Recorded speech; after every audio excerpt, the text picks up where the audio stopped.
everyone is pleased with the service of the devotee, then the devotee's mind is very peaceful, and therefore he is pure in consciousness. Because he is pure in consciousness, his mind is completely controlled. So when people are dissatisfied with us, when one knows that they did something wrong to somebody else, they become disturbed. They become anxious, and their mind becomes troubled, and they're not in control of the mind. And because his mind is controlled, his senses are also controlled. So the mind is the sixth sense, and it is superior to the other five senses, which are the eyes, the ears, the nose, the tongue, the skin. So therefore, when the sixth sense, or the mind, is peaceful and pure, then the other five senses become controlled. So therefore, one does not eat too little or eat too much. One does not talk too little or talk too much. One does not sleep too little or sleep too much. One is very balanced, and in all their physical necessities, eating, sleeping, mating, and defending, and in control. So therefore, how is one in control? They follow the rules and regulations of Krishna consciousness strictly. Therefore, they have control of their mind and senses. And what are those rules and regulations? There are things that one shouldn't do and things that one should do. So those are called the yamas and niyamas in Sanskrit. So therefore, the devotee never loses control of his mind or his senses, and because he's always engaging the mind and the senses in Krishna's service. Because he is pure in consciousness, his mind is completely controlled. And because his mind is controlled, his senses are also controlled. Because his mind is always fixed on Krishna, there is no chance of his being deviated from Krishna. In other words, the devotee follows a strict schedule, going to bed early, waking up early in the Brahma Muhurta, chanting his rounds of the Hare Krishna Maha Mantra, Hare Krishna, Krishna Krishna, Hare Hare, Hare Rama, Rama Rama, Hare Hare, at least 16 rounds on 108 beads. So it takes at least an hour and a half to 2 hours to do that. So the devotee will wake up very early in the morning, at least 3 hours before Brahma Muhurta, before the sun rises, and engages in very, I would say, intense spiritual activities, hearing, chanting, and meditating on the Lord, or Krishna. Because his mind is always fixed on Krishna, there's no chance of his being deviated from Krishna. Nor is there a chance that he will engage his senses in matters other than the service of the Lord. He does not like to hear anything except topics relating to Krishna. He does not like to eat anything which is not offered to Krishna. And he does not wish to go anywhere if Krishna is not involved. Therefore, his senses are controlled. A man of controlled senses cannot be offensive to anyone. One may ask, why then was Arjuna offensive in battle to others? Well, we just answered that previously. He was not really offensive. He was simply doing his duty and to serve Krishna, who ordered him to fight. And we know that he did not want to fight at all, but because Krishna ordered him to do it, he cannot say no because he worships Krishna as the Supreme Personality of Godhead. You cannot say no to Krishna if he says gives you an emphatic order.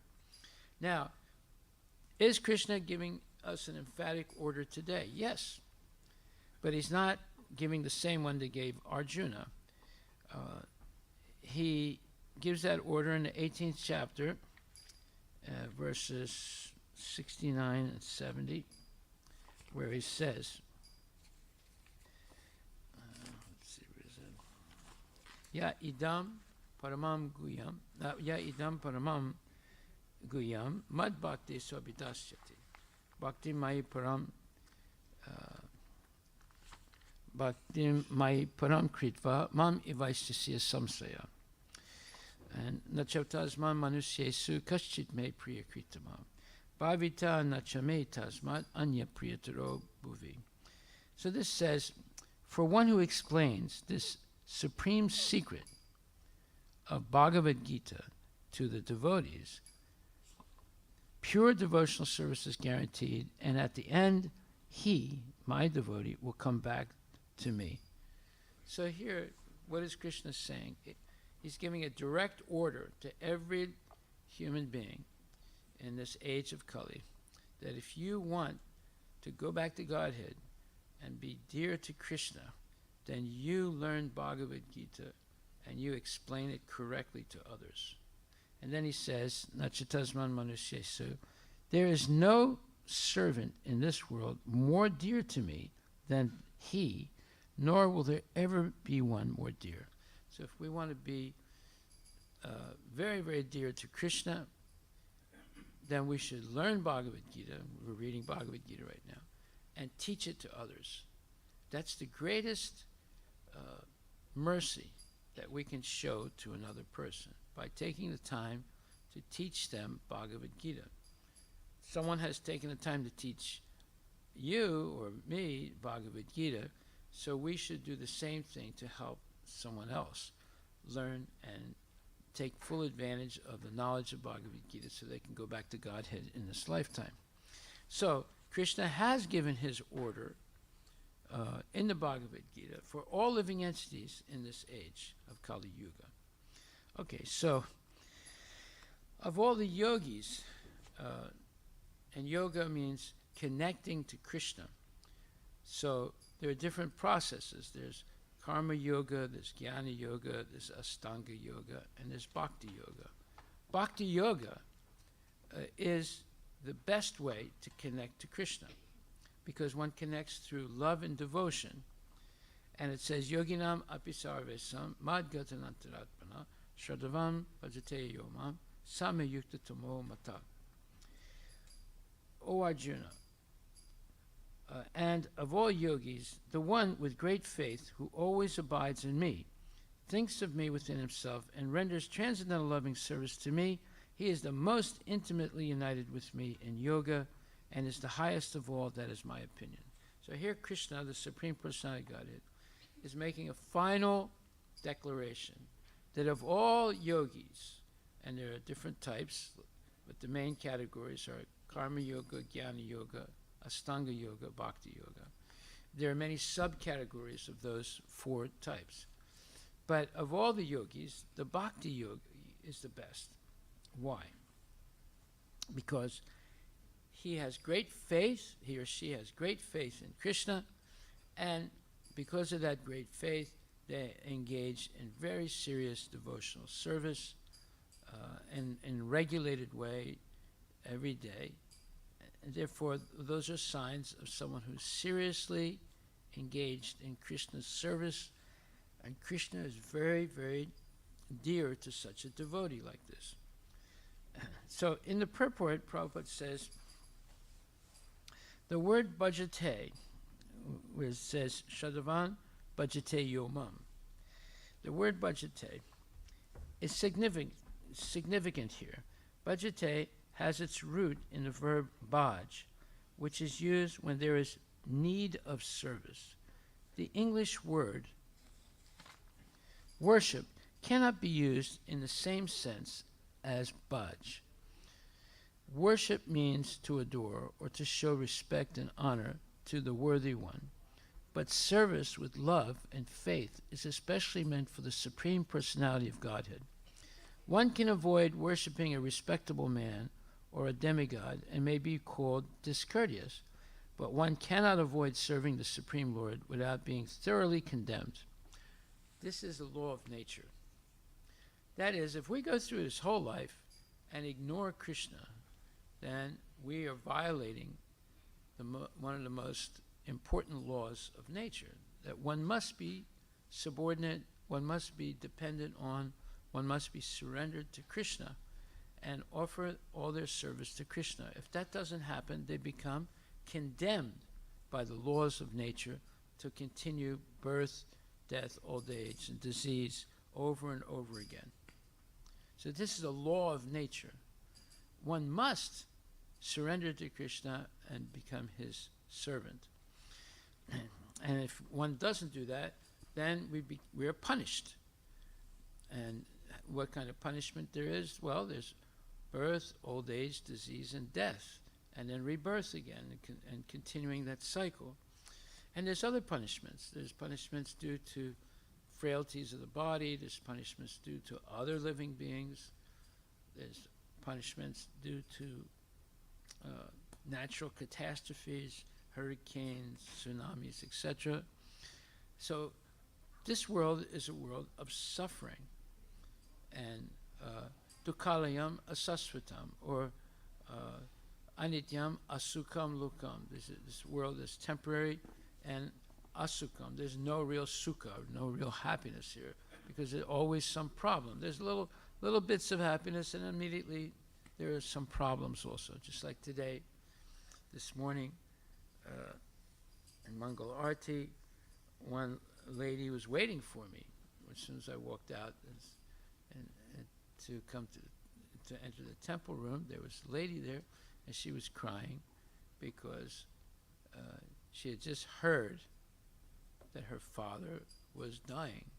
He had a car accident, and he was seriously injured. He was bleeding, and then and she said, "I don't know what to do. What can I do?" and so forth. So I tried to comfort her, and then she sort of calmed down, went home. And then later on, she came back again and she said he died. So this is the real nature of the material world.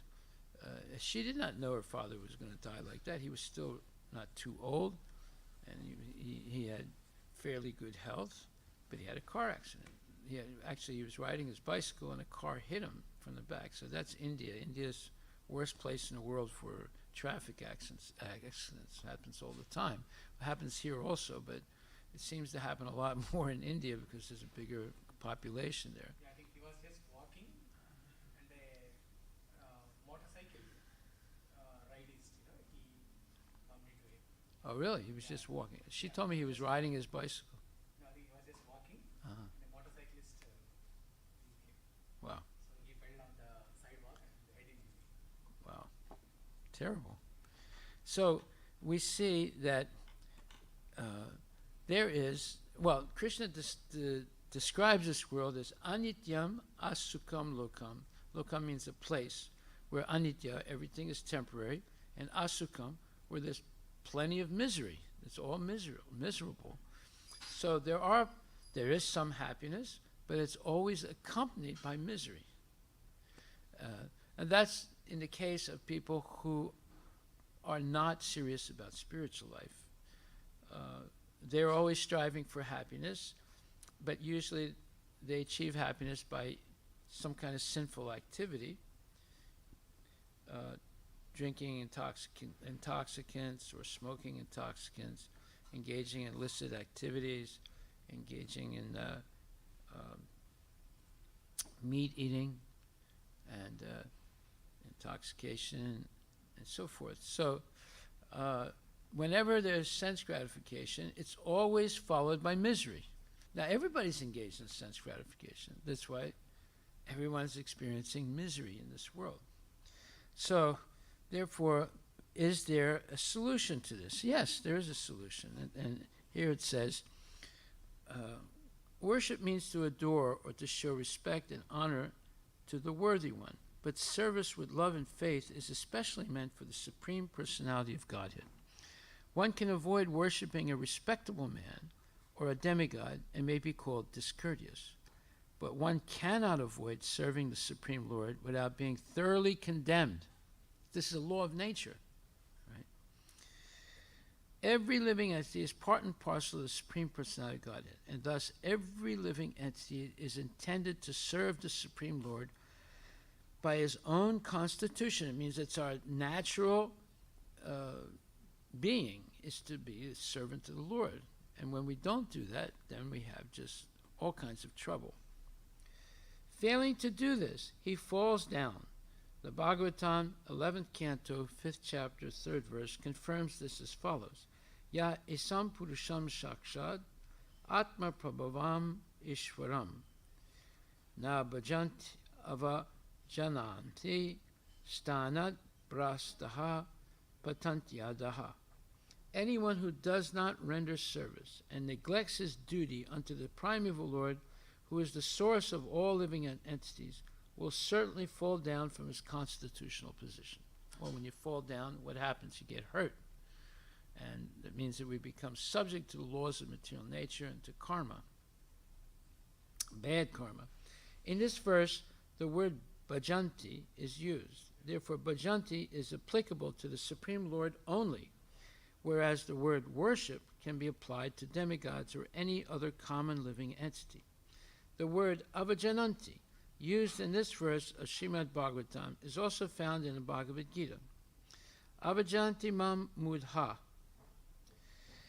Only the fools and rascals deride or insult the Supreme Personality of Godhead, Lord Krishna. Such fools take it upon themselves to write commentaries on the Bhagavad Gita without an attitude of service to the Lord.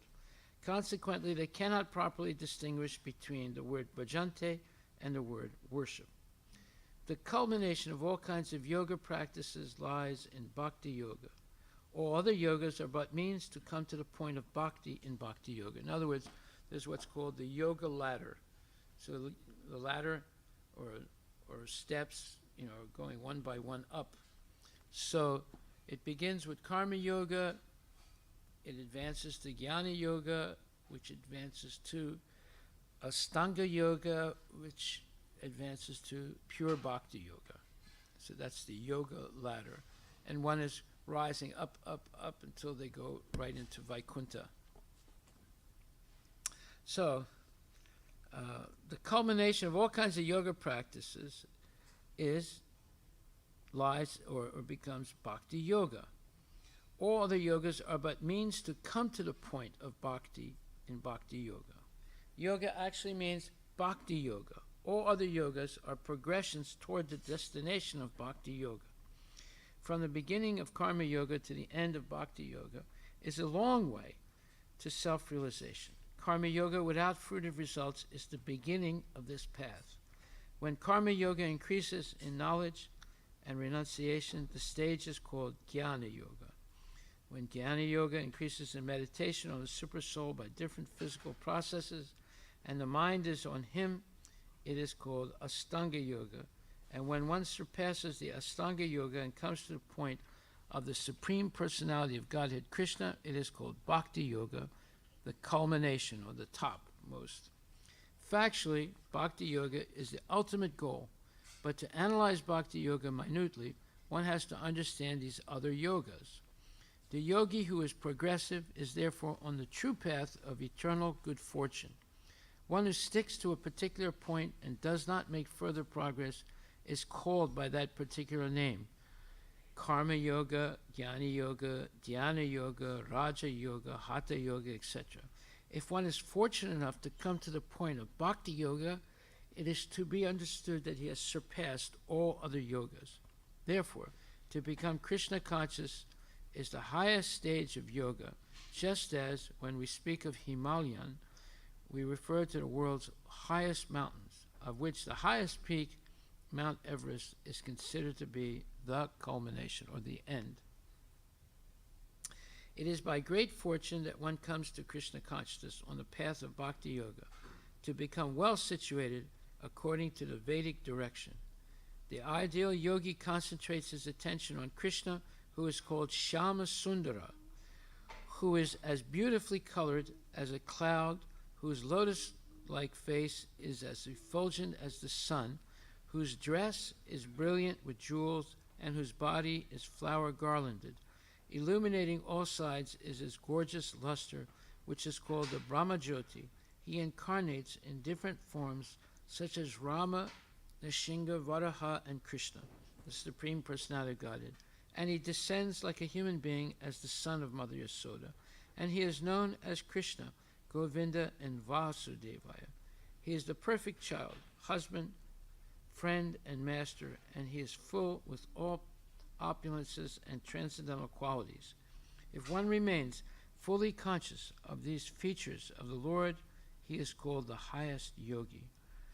So, the highest yogi is the Bhakti Yogi, because there are four symptoms of a Bhakti Yogi. Number one, he has no material desires. He only has spiritual desires. He has no desire to please his own senses. He wants to use his senses to please Krishna's senses. Right? So there's no material desire. Number two, he does not speculate. If he doesn't know the answer to a question, he doesn't try and make something up. He says, I don't understand. I don't have the answer to this question, but I will ask my senior godbrothers, and they will help me to understand, and then I will come back and explain to you. So he tells the truth. If he doesn't know something, he doesn't make anything up. And number three, his only purpose is to please Guru and Krishna. And number four, he has no other interests in life except to engage in the Lord's service. So these are some of the symptoms of a pure devotee. The pure devotee does not engage in intoxication of any kind, doesn't engage in mental speculation. He has only pure desires to please the Lord, and he's discarded all other desires for pleasing himself. And he's always engaged in the service of the Lord by following rules and regulations of Krishna consciousness. So these are some of the symptoms of a genuine devotee. So then what happens?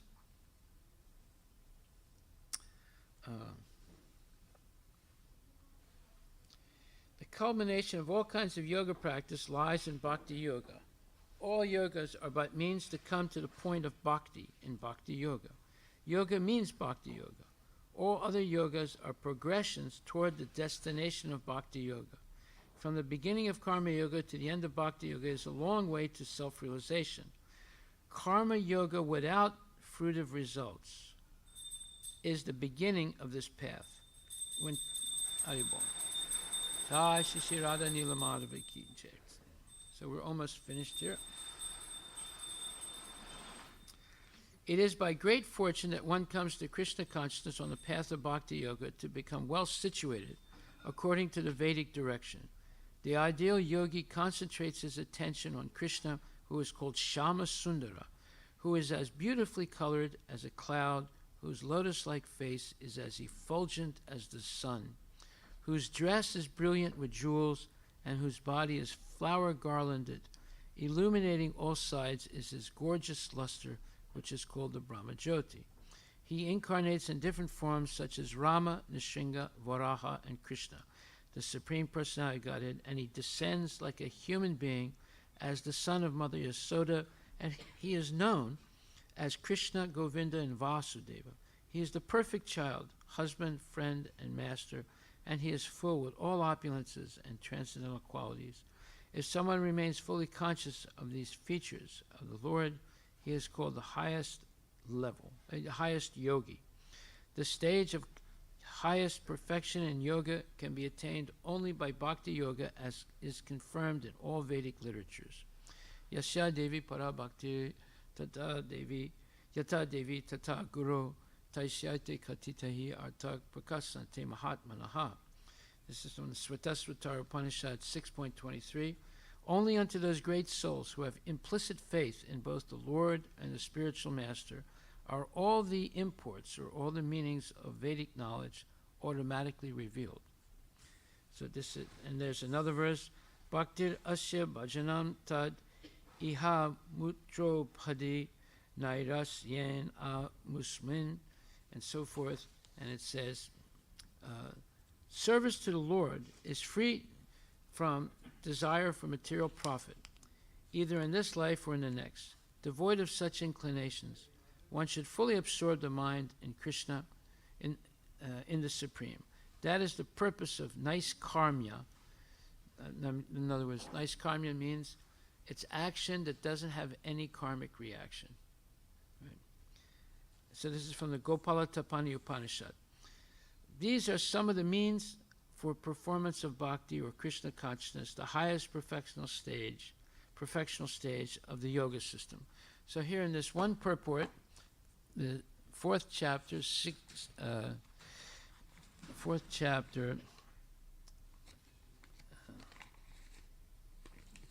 47th verse, Krishna gives his opinion, what is the highest yoga or highest connection to him, and that is, it's through love and devotion or bhakti. And he gives symptoms of a devotee who is a pure bhakti, and he also gives specific information of his own beauty and force and qualities. And so it's very difficult to hear knowledge like this, because Bhagavad Gita and Srimad Bhagavatam reveal knowledge of the spiritual world, reveal direct knowledge of the Supreme Personality of Godhead, Krishna, and reveals specific information about the activities in the spiritual world. You cannot get that in any other scripture. Not in the Bible, not in the Quran, not in the Jain writings, not in the Sikh Granth Sahib, not in the Buddhist literatures. There's no precise decision or hardly any description at all about the spiritual world, and even less information about God and who he is, what he likes, what he doesn't like. So Bhagavad Gita and Srimad Bhagavatam are the two greatest literatures in the whole universe for understanding how to free ourselves from the cycle of birth and death and go back to Godhead. So we'll stop right there. We covered 5th chapter, 12th verse, and the 4th chapter, 47th verse, and all about how to attain genuine love and for Krishna and become completely purified of all material desires and engage in a life of devotional service by which one is freed from the laws of material nature and one develops genuine love for Krishna. Hare Krishna. So are there any questions?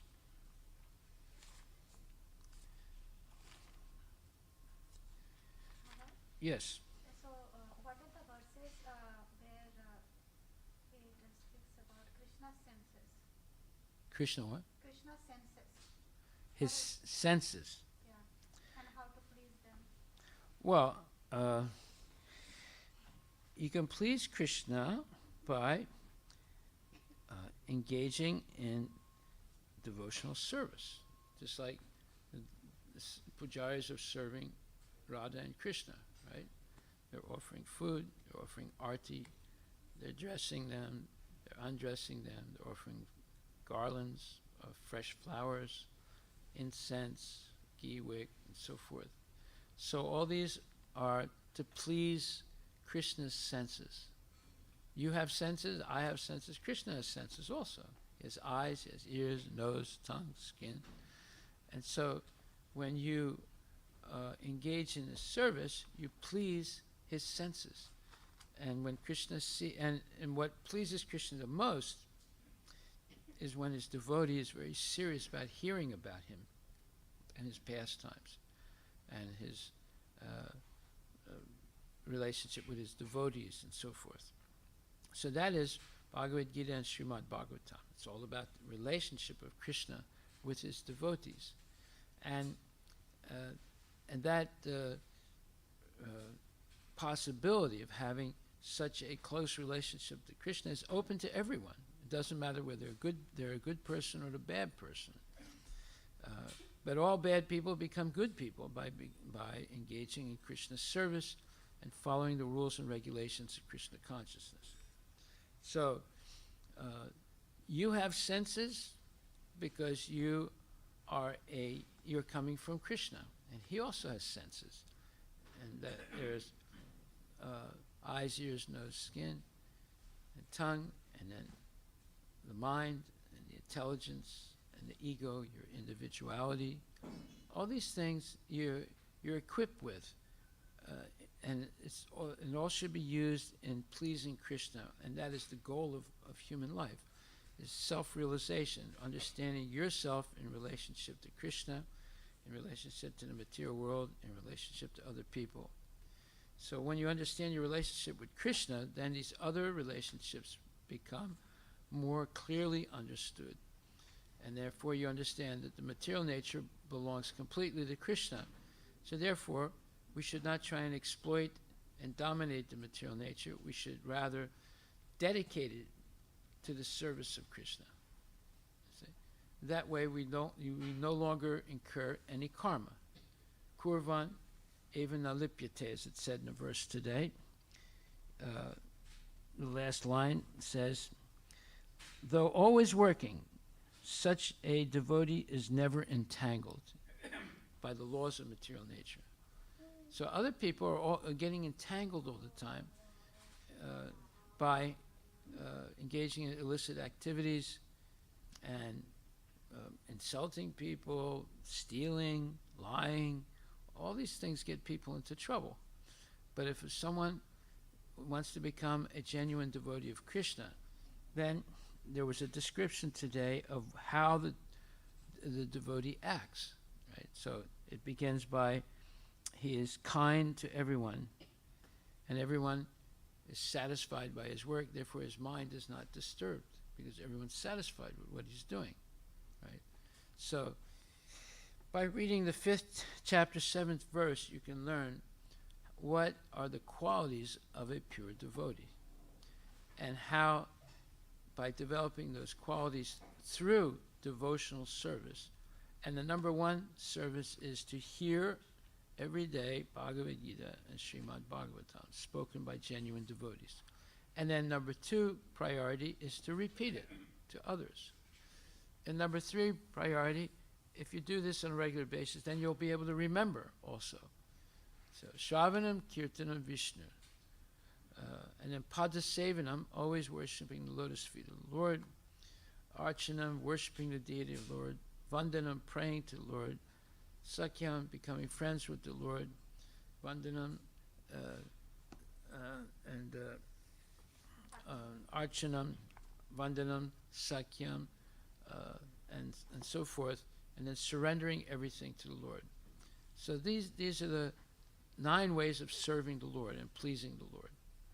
So if we please the Lord because we're part and parcel of Krishna, we become pleased also, because everything is reciprocal.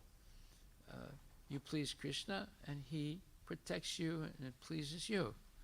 So this way, people become successful in this lifetime. Real success is going back to Godhead. Not having a material body anymore, but having a spiritual body that is never subject to decay. It's not influenced by time. You don't have to reproduce, because everyone is eternal in the spiritual world. So because we have very little knowledge or no knowledge of the spiritual world, we think it's normal to be born, to get old, to get sick and die, because we're lacking knowledge of our eternal soul. So this is the most important knowledge, learning what's called Atma Tattva, the knowledge of the soul and its eternal relationship with Krishna. Once you learn that, and you become convinced that Krishna is in the heart of everyone as Paramatma, you begin to be a very civilized person, and you begin to gain control of your mind and senses. And then you engage only on beneficial acts of devotion that are pleasing to everyone. See? And at that point, you gradually develop love of Krishna, and you are no longer influenced by the laws of material nature and or the laws of karma, action and reaction. Okay, so we'll stop right there. We'll continue again tomorrow. Hare Krishna. The word Jitendriya in this verse reminded me of the name Jitendra. In India, a lot of people have It means you conquer your senses. Yeah. But I never, You never knew I that. never knew the meaning of that. Learned something new today. I have a lot of friends in my childhood. And Their name was some of my Jiten. minds. And they don't know what it means either. No, yeah. You have the name, but you don't know. It's a very profound name. Yeah. You know. Yes. So Maharaj, these senses comes into picture only when we have the physical body. So, No, you have spiritual senses also in your spiritual body. so until we have that spiritual body, like our with physical body. Right now you have that spiritual body, but it's covered by the material body. Whereas in the case of Krishna, he doesn't have a covering. He is non-different than his body, but you and I are different than this body. Just like you are not a shirt, but the shirt is covering you. It looks like it's part of you, but it's not. And when that shirt gets old, you just throw it away and you get another one. So the body is like, the material body is like that. It's a temporary covering of the soul. So the senses will always exist. Purified senses, you have purified senses in your spiritual body. You have imperfect senses in the material body. But those imperfect senses can be purified by devotional service.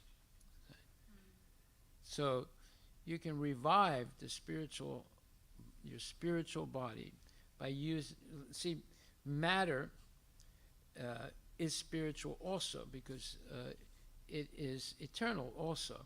But it goes through two phases. Sometimes it's manifest, sometimes it's not manifest. But your soul is eternally existing. Now, matter at one point disappears. It becomes invisible. So it's more understanding material things is more difficult than understanding spiritual things because matter at one point will disappear, right? So, therefore, if you use the material body in the service of Krishna, it becomes spiritualized. Just like whatever you put into fire will burn, and whatever you connect to Krishna will become pure. Okay? You can compare Krishna to the sun. The sun can dry and purify urine and stool, right? Although those are very, let's say, unclean things. But the heat of the sun is so powerful that it can purify both of those. It can completely dry up the stool, and then the stool will become like part of the earth, and it's completely deodorized and it's completely sanitized, right? Because that's the power of the sun. And the same thing with urine. So in the same way, if you use this body, which is a material thing, in the service of Krishna, it becomes sanitized and purified. Not only the body, but also the mind and the intelligence and the ego. All those become purified. Then you develop pure consciousness. The consciousness is made up of the mind, intelligence, and the ego. And when they are purified, your consciousness becomes purified, and you only see and hear things that are in connection to God or Krishna. So you can spiritualize your material body even now by engaging it only in the service of the Lord. So material matter is also spiritual because it's coming from Krishna, but it's an inferior. It's called apara prakriti, the inferior spiritual energy of the Lord, and the soul is called para prakriti, the superior spiritual energy of the Lord. But even the inferior spiritual energy, matter, can be purified, and it can be turned into pure spirit by engagement in the service of the Lord. So, therefore, when you have your body that's not clean, you buy some soap and you wash it with water, and it washes away or it emulsifies the dirt. Well, the body can be purified by the process of Krishna consciousness. The soap is chanting Hare Krishna, Maha Mantra. The mantra can purify the mind, the senses, the ego, everything, intelligence, everything, by because you're directly connected to Krishna through the mantra by chanting his holy names. Hare Krishna, Krishna Krishna, Hare Hare, Hare Rama, Rama Rama, Hare Hare. So this art of transforming matter into spirit, that is explained in the 4th chapter, 24th verse of Bhagavad Gita. We'll discuss that tomorrow. Okay? Hare Krishna. Jai Srila Prabhupada ki jai.